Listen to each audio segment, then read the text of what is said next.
It's time. Good morning, everyone. I'd like to welcome everybody to the August 16th, 2021 work session of the Limestone County Commission. Ellen, do we have any public comment? We do not. Thank you, ma'am.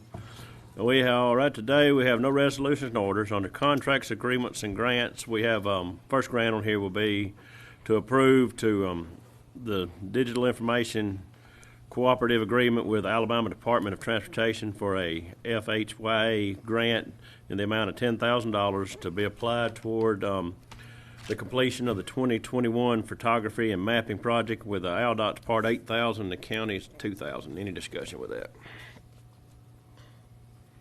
No discussion with that. We'll move on. We have a second one here. We have two TARCOG grants be to approve the following TARCOG agreements, which was first one will be the Senior RX contract with the amount of $20,848 from October the 21st of 2021 through September the 30th of 22, and the Part B of it is the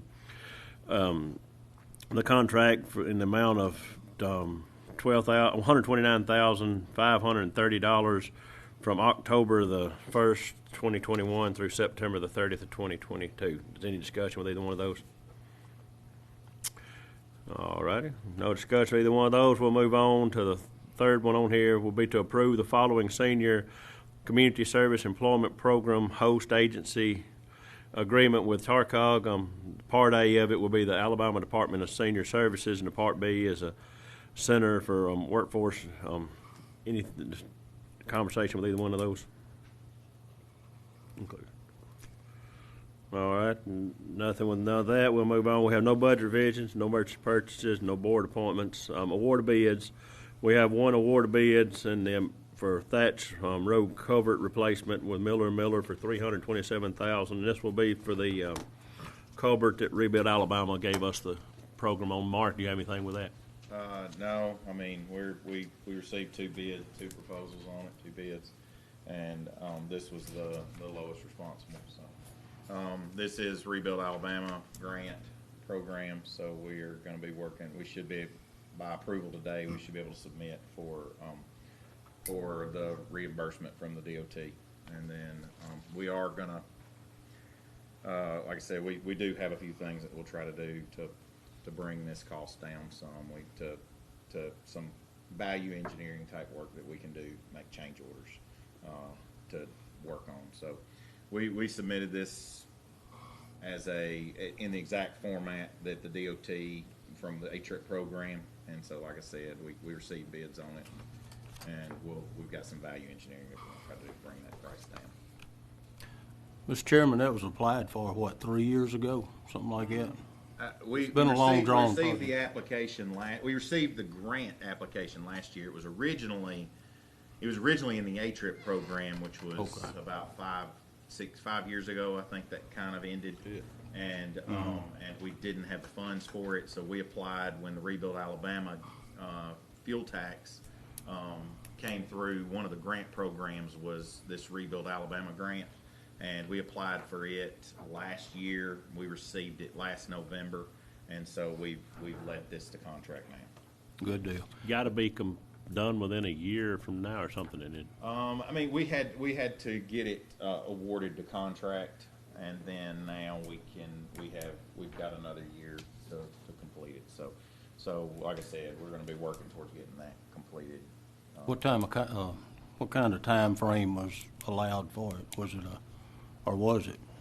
We've got a year, I believe it is. 1 year. Okay. It's a single lane bridge. Currently a single lane, single span bridge. It's got a weight limit on it. We're inspecting, I think, every 6 months.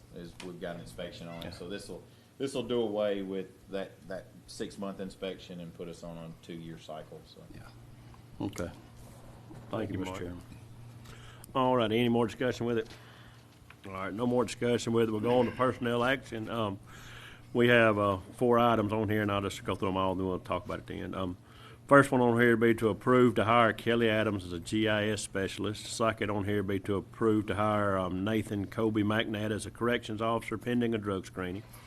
Third on here would be to approve to hire Cheyenne Faith Legg as a corrections officer pending a drug screening, and approve to hire Eddie Gilbert as our EMA director is number 4. Anybody have any discussion with anyone of the 4 on there? All right, no discussion with none of the 4. All right, we have no merit increases today. At this point, engineers report, Mr. Massey. Thank you, Mr. Chairman. I sent out to everybody last week about our county transportation plan for Rebuild Alabama. We're required to do that every August, submit that for the following year, to approve that and submit it for the following year, just notification for the general public. So if y'all don't have any comments or anything, I'm going to be requesting that we approve that today.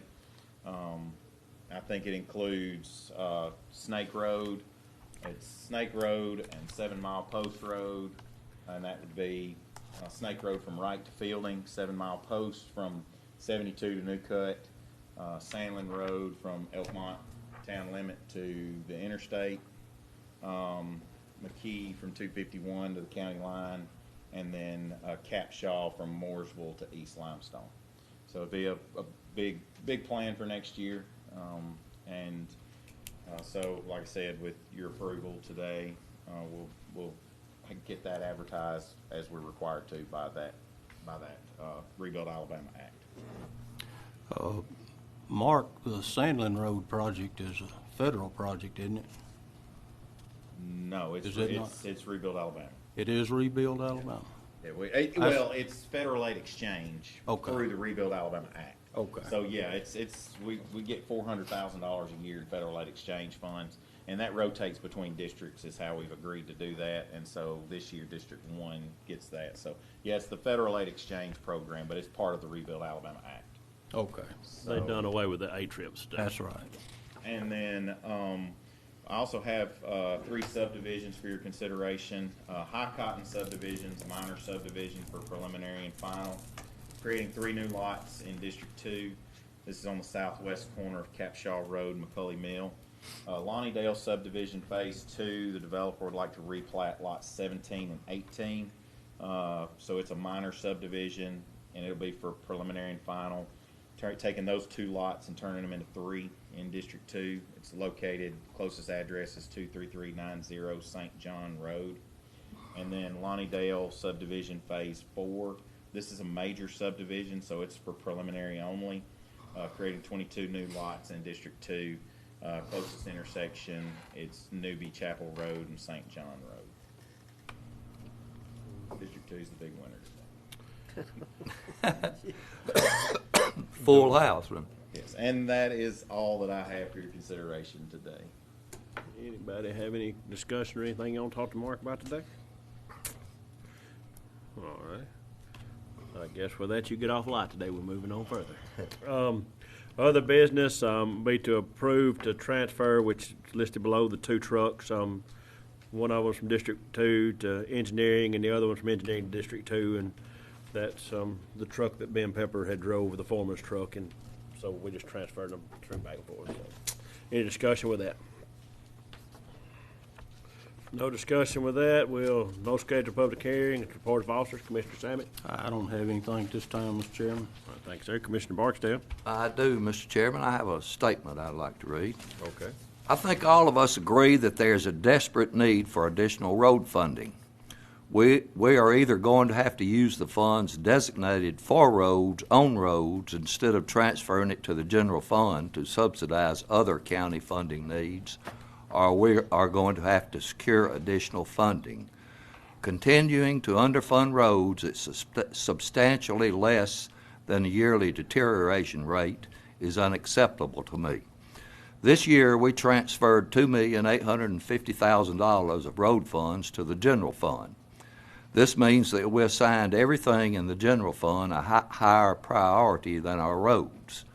District 2 has approximately 181 miles of roads.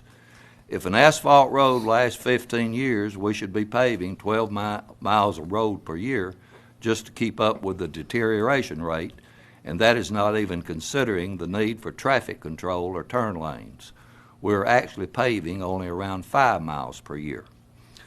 The lack of adequate road funding has led me to share the following statement to potential home buyers in the many large developments that are being constructed in District 2.